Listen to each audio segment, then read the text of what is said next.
জানে না, তারা কিন্তু সমান না, তারা কিন্তু কি না, সমান না। আমরা তো দুনিয়াতে যারা আজকে MA পাস করি, BE পাস করি, এদেরকে আমরা শিক্ষিত বলি, ঠিক না? আসলে মূলত কোরআন ও হাদিস অনুযায়ী আল্লাহর ভাষ্যমতে শিক্ষিত হলো ওলামায়ে কেরাম। কারা? ওলামায়ে কেরাম হলো শিক্ষিত। কারণ এরা দুনিয়ার সোল সাতরি আল্লাহর বিধান এরা সব বুঝে, কোনটা ইনসাফ, কোনটা ন্যায়, কোনটা জুলুম, কোনটা ভালো, এটা কারা বুঝে? বেশিরভাগ ওলামায়ে কেরাম বুঝে। কিভাবে? আল্লাহর কোরআন অনুযায়ী তারা বুঝতেছে। তো প্রকৃতপক্ষে কোরআন ও হাদিস অনুযায়ী আল্লাহর ভাষ্যমতে একমাত্র শিক্ষিত জ্ঞানী হলো ওলামায়ে কেরামে। কিন্তু আজকে আমাদেরকে বলে আমরা মূর্খ, আমরা সমাজ চিনি না। আমরা কি চিনি না? সমাজ চিনি না।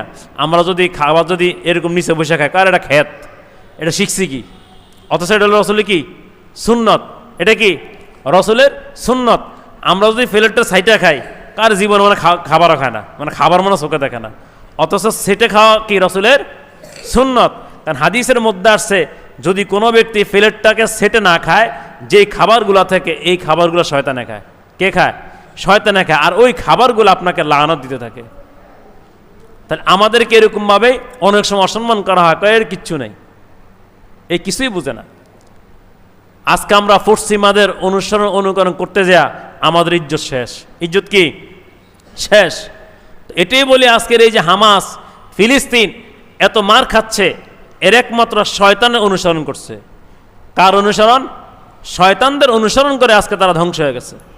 ইয়া আইয়ুহাল্লাযীনা আমানু দুখুলু ফিস-সিলমি কাফা ওয়ালা তাত্তাবিউ খুতুওয়াতিশ শাইতান ইন্নাহু লাকুম আদুউম মুবিন।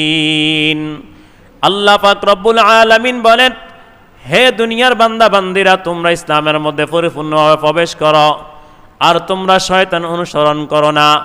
আল্লাহ রসুল ফরমান, যদি কোনো ব্যক্তি শয়তান অনুকরণ করে, ওই ব্যক্তি ওই শয়তানের সঙ্গে সঙ্গে থাকতে থাকতে একসময় ওই ব্যক্তি জাহান্নামী হয়ে যাবে। শয়তান থেকে আর কখনো ওই ব্যক্তি বিমুখ হবে না, শয়তান থেকে কখনো ওই ব্যক্তি আর দূরে সরবে না, শয়তানের কাছাকাছি হয়ে যাবে। শয়তান এমন একটা দুশ্মন যে শয়তান মানুষকে পুরো ধ্বংস করে ছেড়ে দেয়। কি করে ছেড়ে দেয়? ধ্বংস করে ছেড়ে দেয়। হাদিসের মধ্যে আসছে, যখন কোনো মানুষ ইন্তেকাল করে, ওই ব্যক্তি জান্নাতি হয়ে গেছে, শয়তান এমন একটা চিৎকার দেয় যে এই ব্যক্তি কিভাবে আমার হাত থেকে রক্ষা পেয়ে গেল, আমার হাত থেকে কিভাবে এই ব্যক্তি নাজাত পেয়ে গেল, জান্নাতি হয়ে গেল, এমন এক চিৎকার দেয়। তো যারা নাকি দুনিয়াতে শয়তানের কথা শুনে না, এরাই হলো সফল কামিয়াব। আর যারা শয়তানের কথা শুনে, এরাই তো শেষ, এরাই কি শেষ। আমি